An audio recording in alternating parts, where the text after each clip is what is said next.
Bom, já está gravando. Boa tarde, todo mundo.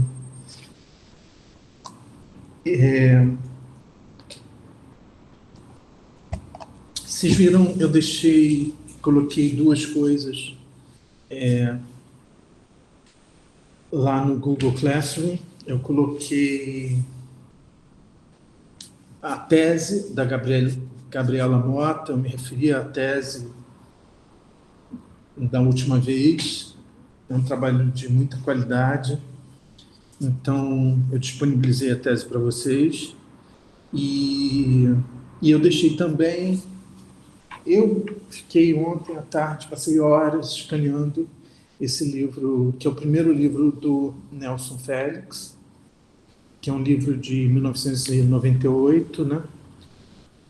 Então, eu, eu disse para vocês, né, que eu ia começar pelo fim, mas que depois eu ia voltar para o início, né, para ver como é que esse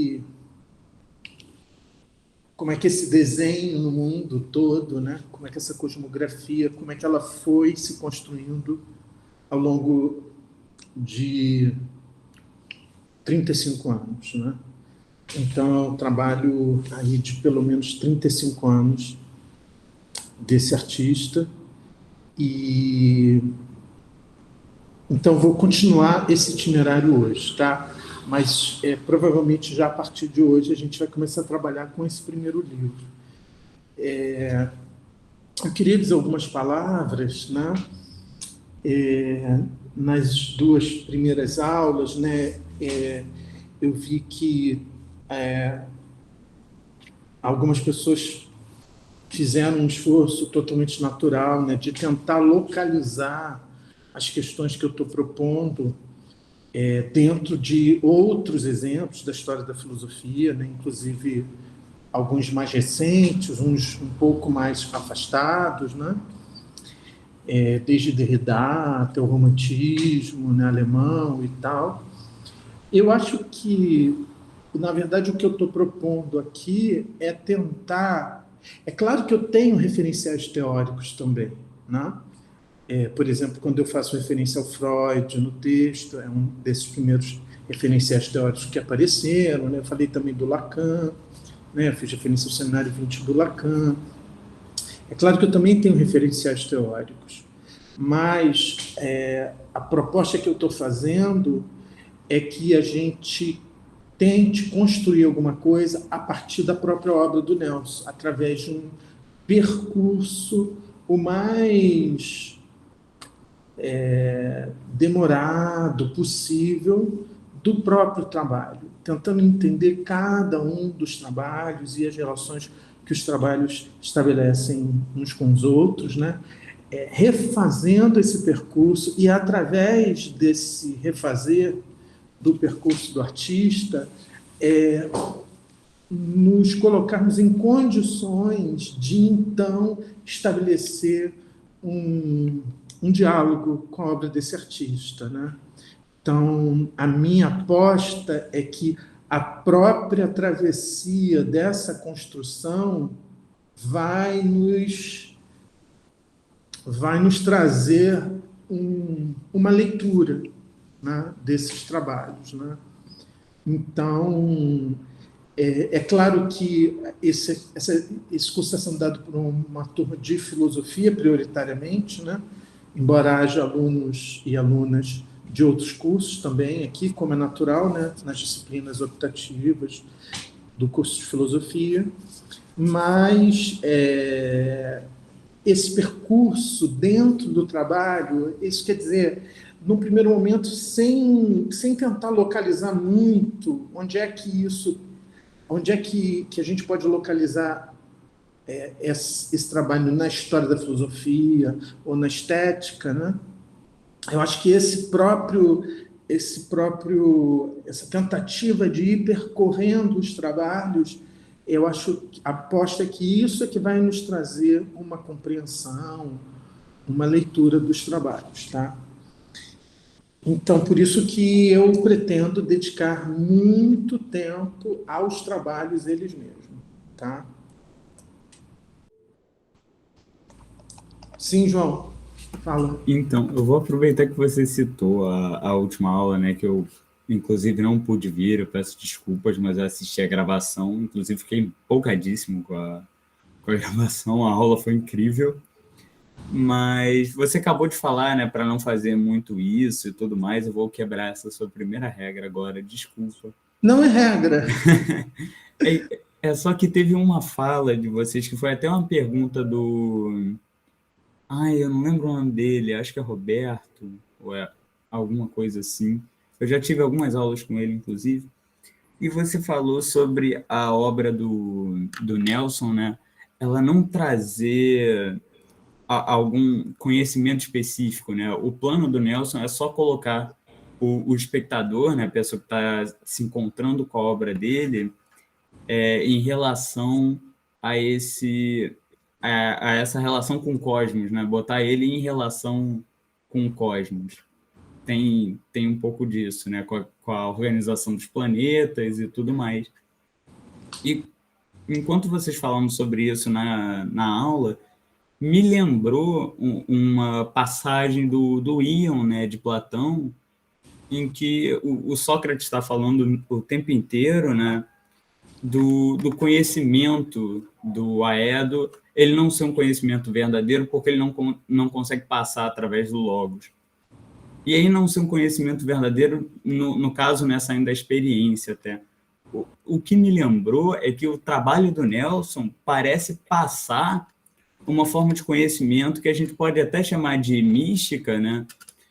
Que não consegue ser transmitido através de palavras, né? É um conhecimento que precisa ser vivenciado, e aí místico, no caso, porque vem dessa força maior, né? Que é essa conexão com a relação dos planetas e o Sol, né? Essa relação cósmica, que não é cosmológica, quando o Nelson bota no papel, né? Bota aqui na prática, mas é a única maneira que a gente tem de vivenciar isso. Eu queria saber se faz algum sentido, se ele realmente não pode ser passado, se é algo que você só encontra vivendo aquela obra e tendo a consciência dela, né? Eu achei muito interessante, eu posso estar falando a maior besteira do mundo, né? Mas foi um negócio que me veio na cabeça, pensando até, inclusive, numa aula que o Alexandre deu há um tempo atrás. Mas é isso, não sei se faz sentido. E, para quem ficou com dificuldade em Lacan, me passaram um textinho explicando um pouco de significante, objeto, que eu estava estudando ontem. É difícil, né? Lacan nunca é simples, mas se alguém quiser, parece, sei lá, me deu uma certa norteada se tratando disso. Então, muitas coisas que você disse, né? Muitas coisas mesmo. E você vai fazendo uma transição entre elas como se fosse natural, mas eu não sei se é natural. Eu não entendo o paralelo com o Ion, para mim não ficou claro qual foi o paralelo que você quis tratar, né? É um diálogo tão importante para mim que eu traduzi esse diálogo, né? Tem uma edição do diálogo pela editora Autêntica, que foi a primeira tradução que eu publiquei. E então, assim, isso, essa mesmo. Então, assim, eu não entendo o paralelo que você faz com o Ion. Eu acho que não se trata de um conhecimento que não pode ser transmitido pela linguagem, porque eu não sei se aquilo de que se trata é de um conhecimento. Quando você fala vivência, é uma palavra da qual eu não gosto muito, eu nunca uso, eu uso sempre a palavra experiência. Essa oposição entre vivência e experiência é uma oposição que está presente em alguns autores do século XX. Eu citaria dois, que são o Walter Benjamin e o Heidegger, né? Todos dois criticam o conceito de vivência e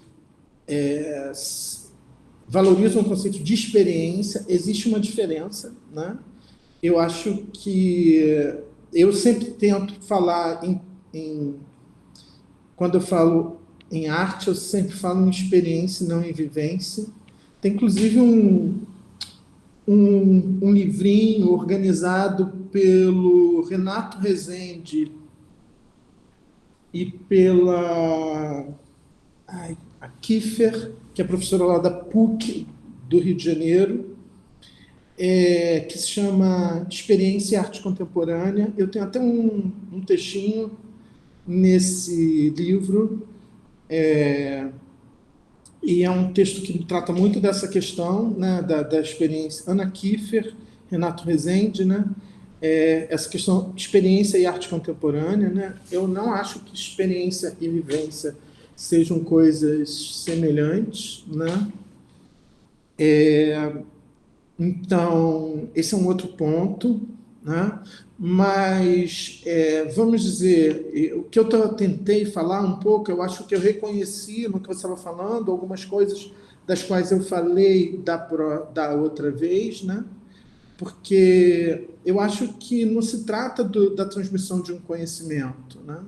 E aí tem até essa questão aí de se a experiência é um conhecimento, né? Por isso que no texto que eu escrevi eu fui lá no Aristóteles, né? Pegar essa questão lá no livro da Metafísica de Aristóteles, em que medida que a experiência é um conhecimento ou não, né? Ela parece ser uma coisa que está exatamente na fronteira entre conhecimento e desconhecimento, né? Conhecimento e ignorância, né?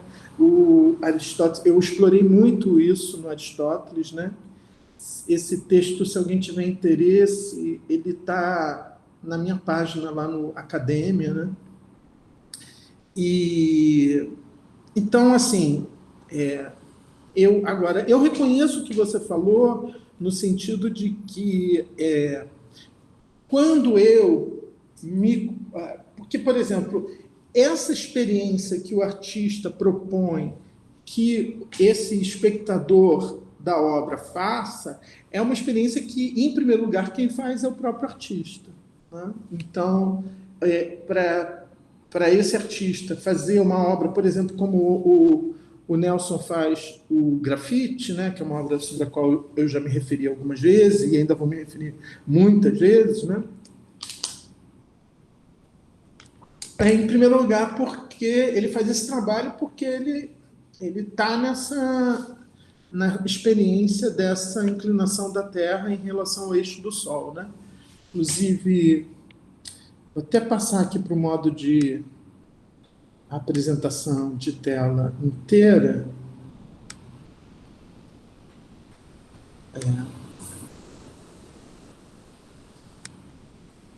Então, por exemplo, nesse livro aqui, que é um livro que é o primeiro livro do Nelson, né, publicado em 1998, depois eu vou falar dele, né? Mas então tem uns desenhos muito interessantes aqui, né, que ele publica junto, e dentre esses desenhos, por exemplo, tem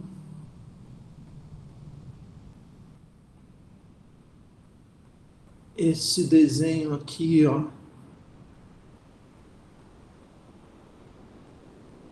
Aqui, tá vendo? O grafite, né? Então, quando ele diz, tem uma haste número 1 e uma haste número 2. A haste número 1 é 3,85 metros, né? Escreve aqui destino, né? E aqui ele escreve vontade, né? Então, você vê, ele já está colocando aí uma certa tensão, ele quer pensar essa colocação como uma certa tensão entre destino e vontade, né? Por quê? Porque a posição dessa peça, dessa haste número 2, aqui no espaço, ela é definida pelo artista, pelo Nelson, né? Ela é uma colocação aleatória. Ele coloca nessa posição, mas podia colocar assim, podia colocar assim. Ela é uma colocação aleatória definida pela vontade do artista, né? É uma haste de 3,30 metros. E você tem uma haste número 1, que já é interessante que ele coloque haste destino como número 1 e haste vontade como número 2, né? Como se houvesse uma Por exemplo, então essa matemática aqui que já joga a obra dentro, por exemplo, da discussão que domina a tragédia grega, por exemplo, né? E aí essa haste número 1, né, de 3,85 metros, totalmente torta no espaço da exposição, mas perfeita cosmicamente. Fixo Sol. Então, essa peça, essa haste, a posição dela não é definida pela vontade do artista, ela é definida pelo eixo do Sol. Então, por isso que ele vai trabalhar com um astrônomo, né, para definir, porque a Terra está, né, assim, nesse momento em que a exposição abre, o eixo da Terra está em que posição em relação ao eixo do Sol, né? Então ele chama um astrônomo para definir isso, né? E aí isso aqui não é definido pela vontade dele, né? É definido por um certo destino cósmico, né? Embora a posição pareça torta no espaço da exposição, cosmicamente ela é perfeita. Então eu chamo a atenção de que ele mesmo escreve aqui cósmico, né? Ou seja, até retomando uma questão, acho que o Douglas colocou, né, que me fez inclusive fazer referência ao texto, à tese a tese, eu acabei de falar, a Gabriela Mota, né? Por que cosmológico e não, por que cosmográfico e não geográfico, né? É porque o próprio Nelson ele faz essa referência ao cosmos, né?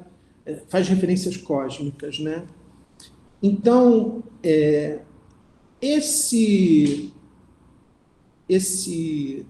desenho, tá vendo? Olha, depois ele chega a fazer um desenho para tentar mostrar, né, como é que se dá essa inclinação, né? Coloca, inclusive, aqui 23 e 30, né? Para colocar mais precisa qual é essa inclinação, né? Então, ele faz vários desenhos. Então, em primeiro lugar, o artista, quando faz essa obra, né? O grafite, né? Ele já está lançado nessa situação, né? Quer dizer, ele faz a experiência de estar num planeta que está inclinado, né? Ou seja, que o norte desse planeta, né, não é paralelo ao norte da estrela em torno da qual esse planeta orbita, né? Ele está lançado nessa situação. Então, ele faz essa experiência. E é essa experiência que ele faz é que lança ele na construção dessa obra. E aí essa experiência que ele faz e que vai gerar essa obra é aquele que entra nesse espaço expositivo, que encontra essa obra, ele vai também ser lançado nessa experiência, né? Desde que ele minimamente se informe do que se trata. Mesmo, embora ele pode não se informar, porque a obra, ela, quer dizer, tudo isso pertence à obra, né? Mas a obra ela tem um impacto plástico por si só, objetal, né? Mas então, assim, para esse espectador que entra nesse espaço expositivo fazer essa experiência, a própria obra tem que ser fruto dessa experiência que o próprio artista já fez, né? Mas essa experiência que eu faço de que a Terra, o eixo da Terra, está nessa inclinação em relação ao eixo do Sol, isso é um conhecimento que nem preciso da arte para eu saber. Basta a astronomia me dar essa informação. Então, eu acho que, por isso que eu acho que eu não concordo com essa ideia de que se trata de um conhecimento que é intransmissível, que só através da arte seria transmissível esse conhecimento. Não, eu não acho que seja isso, tá? Agora, a questão toda é, dado esse conhecimento, né, que não precisa da arte para você ter acesso a esse conhecimento é totalmente transmissível, como é que eu posso fazer a experiência disso? De algum modo. Né? Então, ou seja, o que justifica que o artista seja tocado por isso? Quer dizer, por que essa informação, que é uma informação que está disponível para qualquer pessoa, né? Se você for buscar mínimos conhecimentos sobre o modo como os planetas orbitam em torno do Sol, ou seja, essas informações, né, que há essa inclinação, né, do eixo e tal. Quer dizer, a questão toda passa a ser por que esse artista está... por que ele está ligado nisso? E por que eu, que estou indo lá ver, né, vou me ligar nisso? Né? Então, aí o que acontece? Esse trabalho ele abre essas questões. Ele não responde essas questões. Ele não, ou vamos dizer o seguinte, que a resposta, vamos dizer assim, a gente pode dizer que ele responde, o artista. Vamos dizer que a resposta dele é esse trabalho. Mas o que significa que isso seja uma resposta? Né? Ela é uma resposta. O que significa aí, nesse caso, responder? Quer dizer, dar conta de uma pergunta, responder é dar conta de uma pergunta? Não. Responder aí, no caso, quer dizer que alguma coisa bate em mim e eu devolvo. Né? Então, isso aqui é o que o artista devolve. E aí também vai acontecer assim, o que cada espectador vai devolver, como cada espectador vai responder. Então, essas respostas, entre aspas, não são proposições, né? Assim como isso aqui é uma resposta objetal, é um objeto como resposta. Então, a palavra resposta aí, ela está sendo utilizada num sentido diferente de quando eu uso essa palavra, quando eu digo, por exemplo, que eu respondi a sua pergunta. Né? Por exemplo, você me pergunta que horas são e eu respondo que são 14h35. Isso é uma resposta. Mas eu também, por exemplo, você pode dizer algo e eu responder com um ato. Né? E o meu ato, por exemplo, você pode dizer algo e me deixar enfurecido ou me deixar comovido. E a minha fúria e a minha comoção ser uma resposta a algo que você disse e que você fez. Então, a resposta não necessariamente ela tem a ver com responder a uma pergunta, né, que dá a informação que a pergunta está pedindo. A resposta pode ser simplesmente o modo como uma coisa bate e como é que ela volta, ou o efeito que ela produz. Né? A resposta pode ser um efeito. Né? Então, eu não acho que se trata da transmissão de um conhecimento, que seria inefável, místico, né? Embora tudo depende também de como a gente entende o que é o místico, né? Então, quando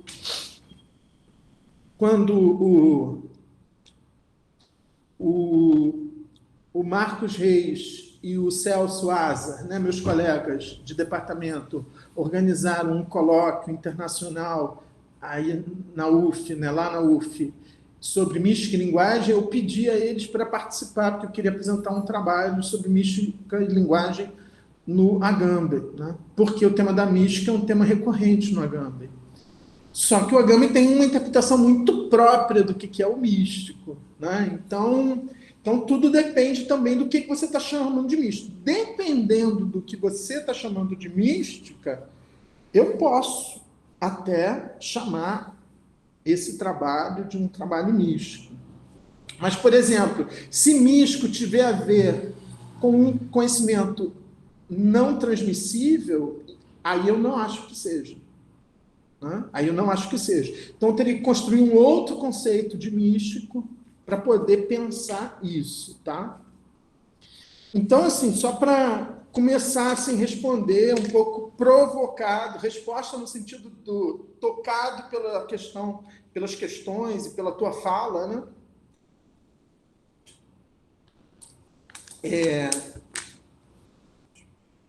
Então, por exemplo, resposta é a mesma palavra que está em responsabilidade, por exemplo, né?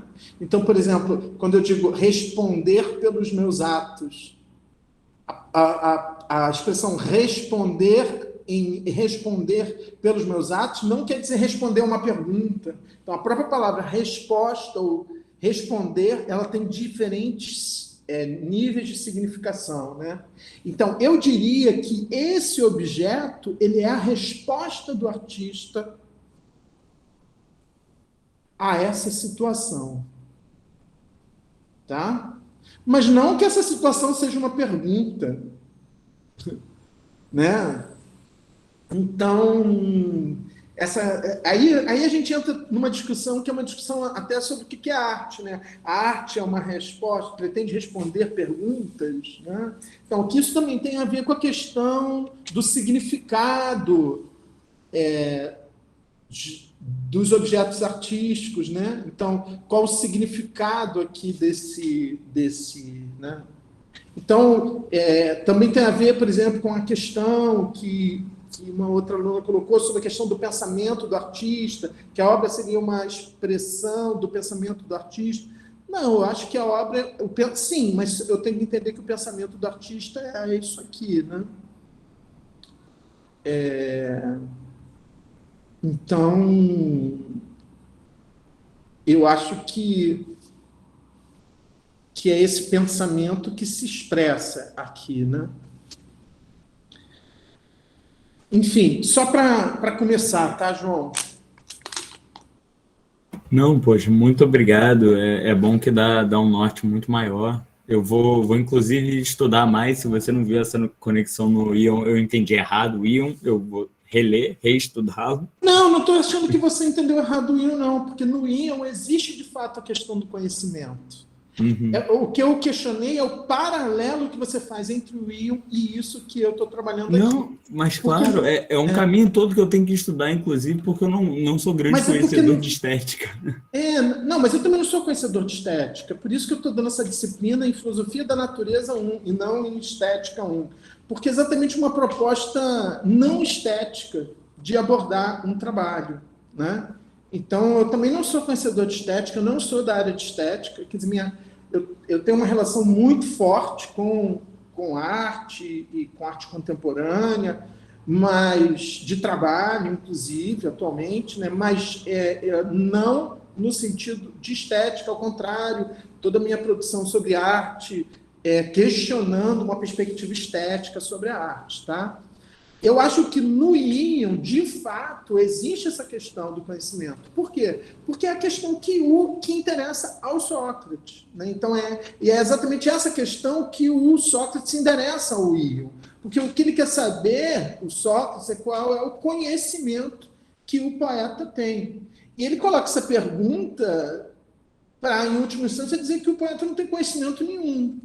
Né? Então, ali, eu acho que, de fato, existe a questão lá, como ele coloca, né, da episteme. Qual é a episteme da poesia? Para tentar provar que a poesia não é uma episteme, que ela não tem uma episteme. Né?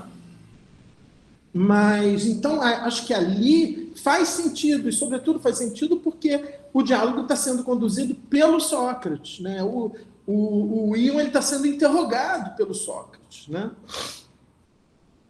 Mas, então ele quer saber se a poesia é uma técnica, se a poesia é uma episteme, né? E ele vai dizer que não é, né?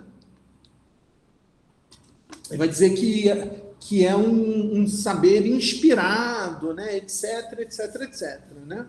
Mas eu acho, então, o que você falou, para mim, está correto com relação ao Ion, mas não está correto o paralelo com o que eu estou tentando abordar aqui sobre a obra de arte e especificamente sobre a obra do Nelson, tá?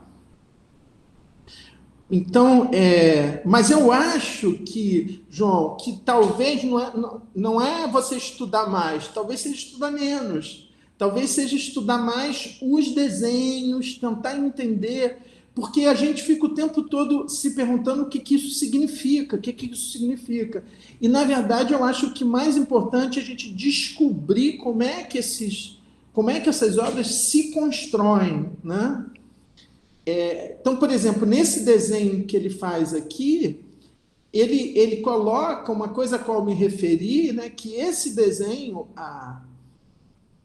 ele coloca 3 objetos, porque como ele não é possível esculpir, né, a peça inteira, ele tem que fazer emendas, né? Não tem como ele conseguir o grafite inteiro, então ele tem que fazer emendas, né? Aí ele coloca aqui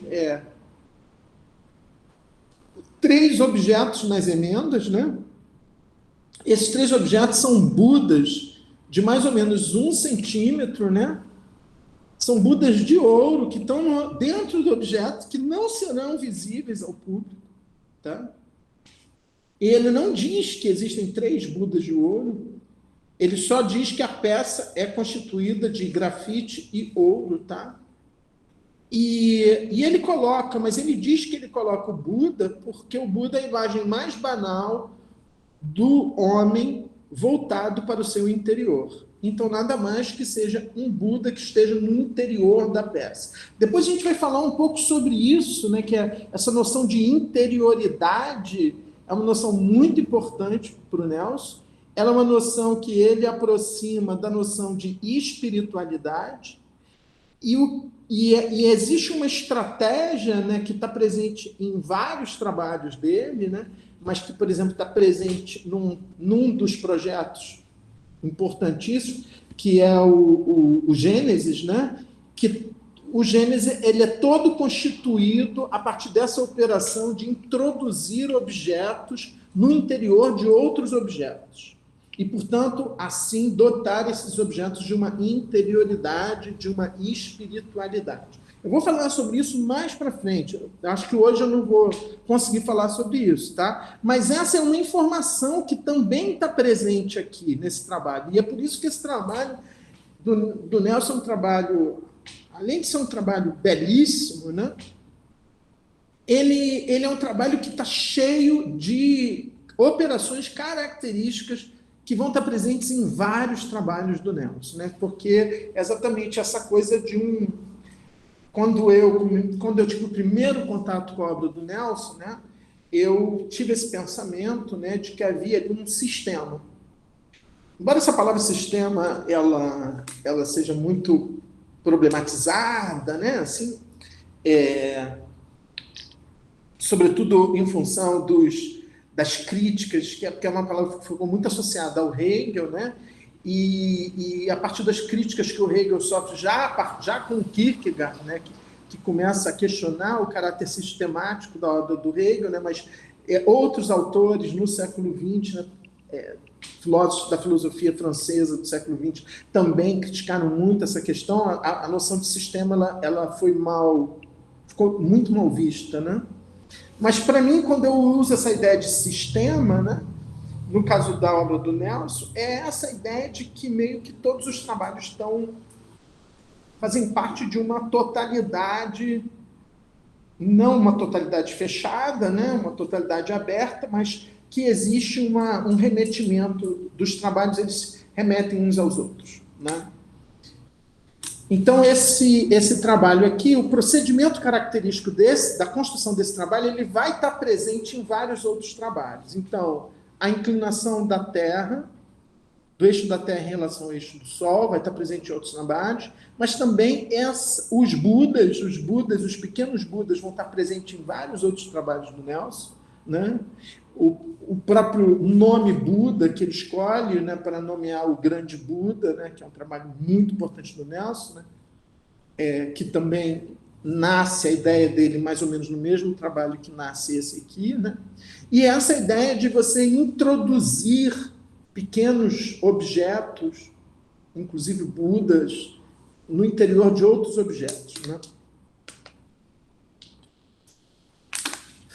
Então, eu, por exemplo, eu poderia dar, eu acho que esse curso, eu não vou fazer isso, mas eu acho que poderia haver um curso só sobre os desenhos do Nelson, né? Eu adoraria dar esse curso só sobre os desenhos do Nelson, né? Lendo os desenhos e vendo como é que isso vai se construindo. Então, por exemplo, esses dois desenhos aqui, eles são fundamentais, né? Eles fazem parte, né, do...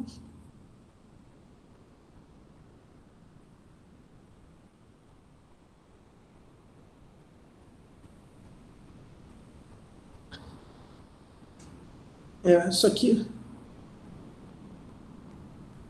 Tá vendo? Aqui é uma foto do grafite, só que como eu tive que escanear uma página, porque é grande o livro, né? E depois outra, não tem como colocar ele aqui, né? Mas, por exemplo, essa obra, eu nunca vi essa obra, né?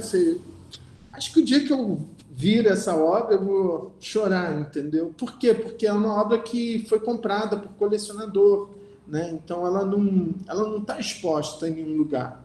Ela está em algum lugar na coleção desses colecionadores, né? Então, eu nunca vi essa obra, mas é uma obra grande, né? Porque as hastes têm mais de 3 metros de tamanho, né? Então, eu adoraria ver essa obra um dia, porque eu sou apaixonado por essa obra, entendeu? Eu nunca vi essa obra ao vivo, né? Presencialmente, né? Então, até porque, como eu disse, né, eu considero essa obra o Big Bang, vamos dizer assim, né? Do trabalho do Nelson, né? Mas tem uma coisa que conduz o Nelson a esse trabalho, né? Que são os desenhos em grafite, que ele começa a fazer a partir de um determinado momento da década de 80. Né? Então, eu vou...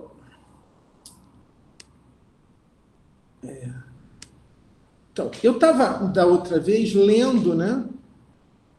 Como eu disse, eu estou partindo do fim, né? Eu quero apresentar o sistema inteiro, tal como o Nelson descreveu, para depois voltar e ver como é que vai se dando a construção disso que ele diz que é um único trabalho.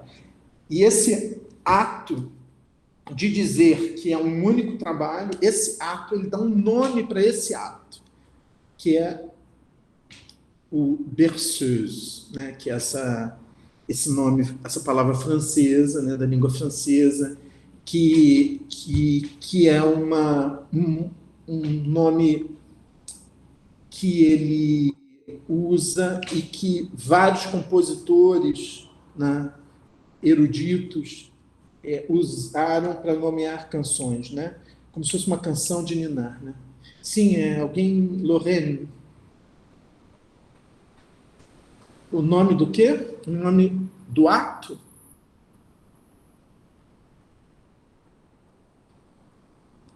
Espera lá, então vou falar.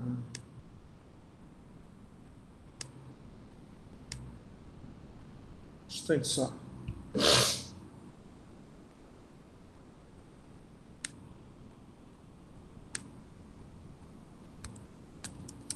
Berceuse.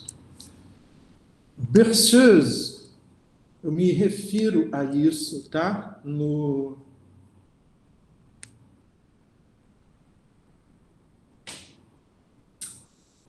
texto. Então, eu vou continuar aqui para a gente eu concluir esse meu texto. Olha aqui, ó.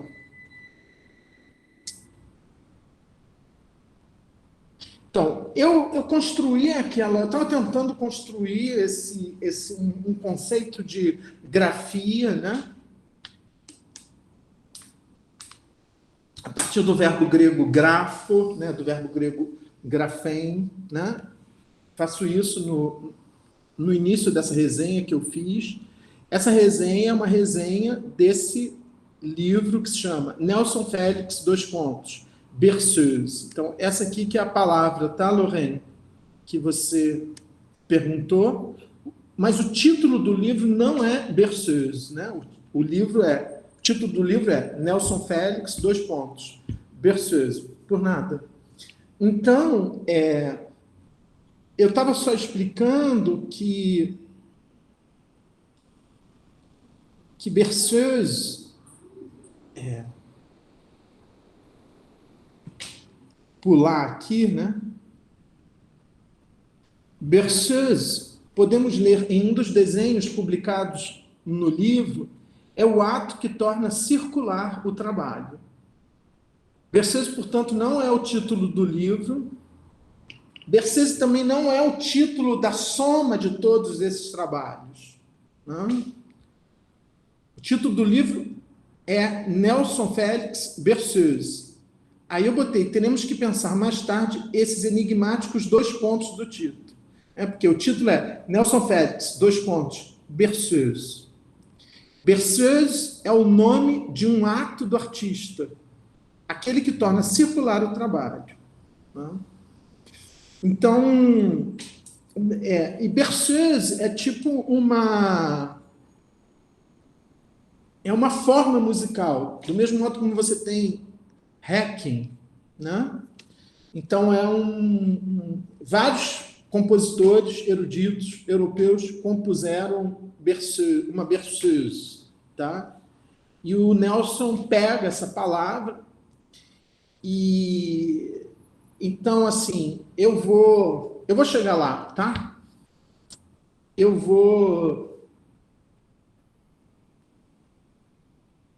Então, o livro é esse aqui, tá? Que eu já deixei o PDF com vocês, tá vendo? Escrito aqui, Berceuse. Porque esse livro, ele é um livro todo ele desenhado, né? É um livro que não tem texto de ninguém, texto de apresentação. É um livro todo ele composto de desenhos, né? E aí... Então, esse aqui que é o Nelson Félix Berceuse, tá? Tá vendo? Até o índice do livro é ele que desenha, tá vendo? Introdução e ideia de tempo para Berceuse, definido na série Gênesis, né? Cruz da América, aí ele bota página 43, página, tá vendo? Até o número, o índice do livro é um desenho.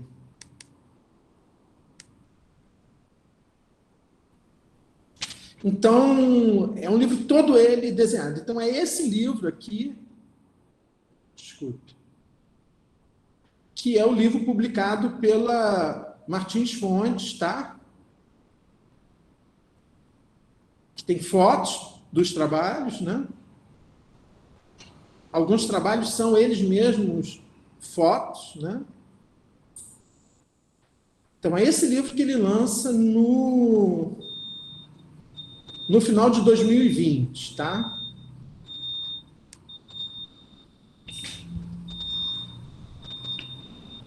Então, eu coloquei assim, toda a obra do artista carioca Nelson Félix me parece marcada desde o início por essa indiscernibilidade entre os dois sentidos derivados do verbo grego grafo, por essa indiscernibilidade entre a imagem e a escrita, mas também por seu sentido original, por essa ação de arranhar não só o papel, mas também a própria superfície do globo terrestre, fazendo desenhos no mundo. Esse sentido original do verbo grego grafo estaria presente não apenas em seus desenhos, como me parece óbvio, né? Porque nos desenhos aparecem imagens e palavras, né?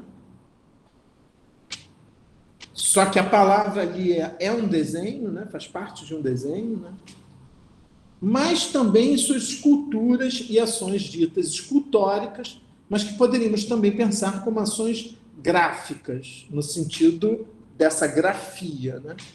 Isso fica particularmente explícito no livro que ele acaba de publicar pela editora WM F. Martins Fontes, que ele será lançado nesta terça, foi no dia 2 de fevereiro, né? E 2 de fevereiro como uma homenagem ao dia de Iemanjá, né? E uma homenagem tanto a Iemanjá quanto a Dorival Caymmi, que imortalizou a data em uma de suas mais belas canções. Caymmi é, como você sabe, uma das maiores influências do Nelson Félix, né? Tem trabalhos do Nelson Félix dedicados ao Caymmi, cujo o Caymmi está no título dos trabalhos, né? É um paradigma de arte para o Nelson Félix, né? Então, porque o Nelson ele é um artista visual que trabalha muito com referências de dois campos que são muito importantes para ele, são a poesia e a música. Então, com muita frequência, ele se utiliza de referências poéticas ou musicais para construir um determinado trabalho em artes visuais, né? A gente vai ver isso está presente nesses trabalhos mesmos que estão reunidos nesse livro, né? Trata-se de um livro objeto, sem textos, de críticos, teóricos ou curadores. Nele, o próprio artista se apresenta através de desenhos e fotos dos seus trabalhos, sejam eles esculturas ou ações escultóricas.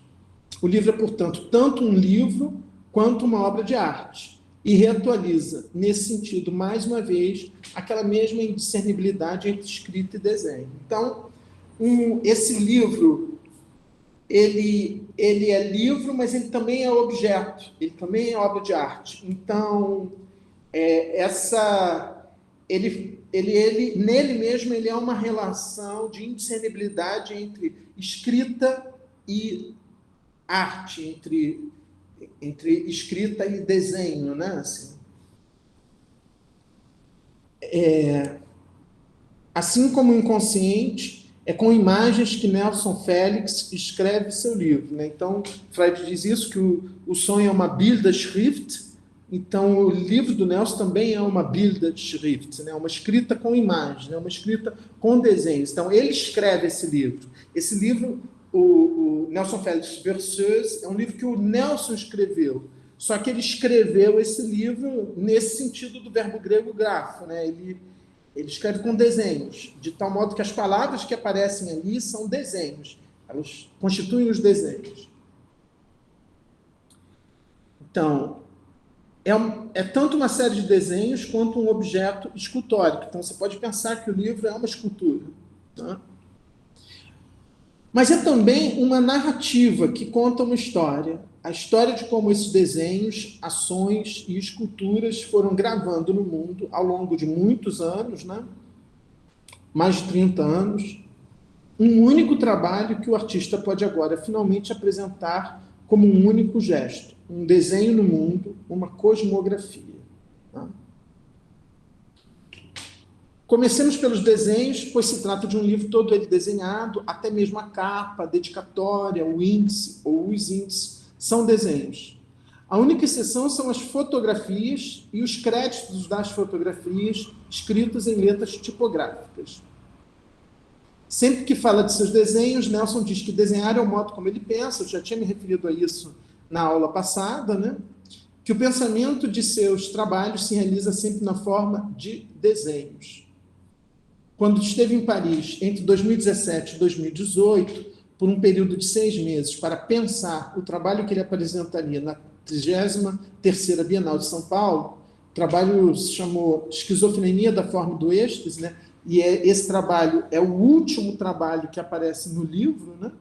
Porque ele fecha esse longo caminho, né? Nelson Félix fixou um mapa mundi na parede do apartamento em que morou, que eu tive a chance de visitar por estar fazendo um pós-doutorado na cidade no mesmo momento, né? O desenho é esse aqui, né? Que quando eu ia lá, ele estava pendurado na parede, né? E ele escreveu, né? Então ele escreveu o título do trabalho, né? Esquizofrenia da Forma e do Êxtase, e ele escreveu aqui nesse ponto, que é Anchorage, no Canadá, local de escolha. Aqui em Ushuaia, né, no extremo sul da Argentina, local de escolha. Em Paris, ele escreveu local de pensamento, que é onde ele fez os desenhos, portanto, onde ele pensou o trabalho. E aqui em São Paulo, ele escreveu local da matéria, porque era o local onde os objetos iam ser expostos, né?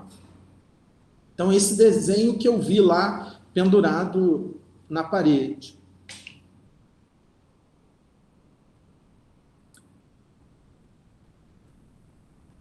Para mim, ao visitar o apartamento, fazia todo sentido que aqueles desenhos que misturavam imagens com palavras, letras com traços, fosse chamado pelo artista de o pensamento do trabalho.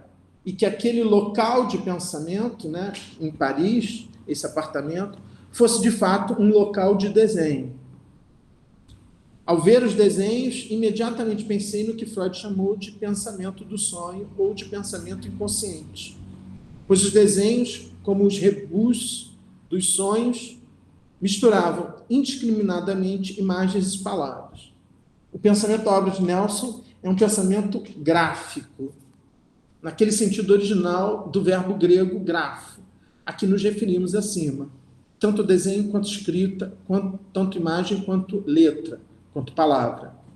Talvez não seja exagero dizer que esse sentido original do verbo grego esteja na origem de todo o trabalho de Nelson Félix, se pensarmos que sua obra começa precisamente com os desenhos em grafite que ele fez nos anos 80. Então, aqui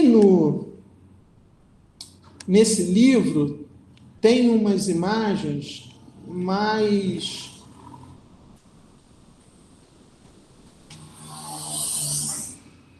Espera lá.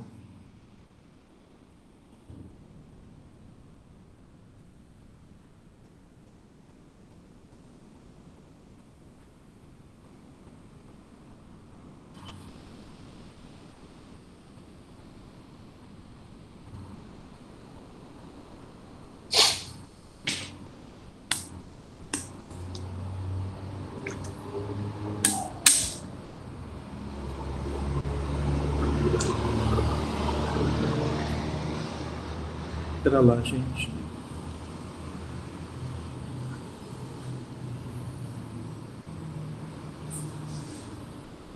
Então, os desenhos são esses aqui, ó. Desculpem porque estão cortados ao meio, né? Porque aqueles desenhos que aparecem nas páginas abertas do livro, né? Mas os desenhos são esses aqui.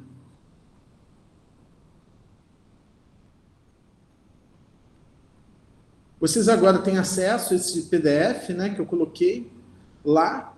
Tá vendo? São desenhos enormes que ele usava o papel inteiro e ia compondo, tá vendo?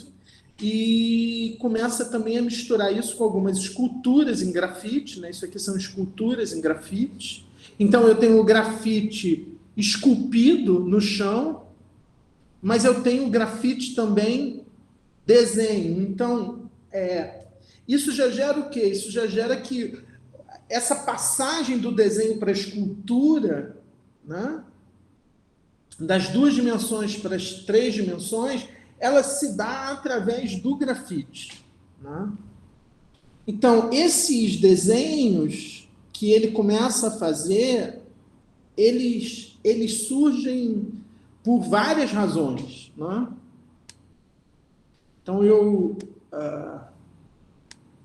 começo a contar um pouquinho essa história aqui, né? Após uma primeira exposição de aquarelas na Galeria Jamboguite, no Rio de Janeiro, que obteve grande sucesso, essa exposição ela acontece em 1980, é a primeira individual do Nelson Félix. Ele apresenta uma exposição de aquarelas, basicamente aquarelas, usava outras técnicas, tipo carimbo, colagem, mas basicamente aquarelas. A exposição faz um enorme sucesso, né? Então ele diz Mas tem alguma coisa para ele que, nessa primeira exposição, o fato de que ele faça muito sucesso, que as aquarelas sejam vendidas com muita rapidez, assim, e o Jean Boguit, que é esse galerista, marchand, né, começa a pegar os trabalhos dele e vender com muita facilidade, ele começa a desconfiar disso, e aí ele começa a achar que tem alguma coisa errada. É engraçado isso, né? Porque normalmente um artista, quando começa a vender muito, ele fica feliz, né? O Nelson não, o Nelson ele achou que tinha alguma coisa errada, e aí ele resolve começar de novo, né? E aí, bom, eu vou então fazer um break aqui, naquele nosso break de 10 minutos, para começar a contar então a história de como é que ele para e como é que ele começa de novo. E quando ele começa de novo, ele começa com o grafite, né? Então, eu vou fazer um intervalo aqui, aquele intervalo que a gente faz de 10 minutos, e daqui a 10 minutos a gente volta, ok? Vou interromper aqui a gravação.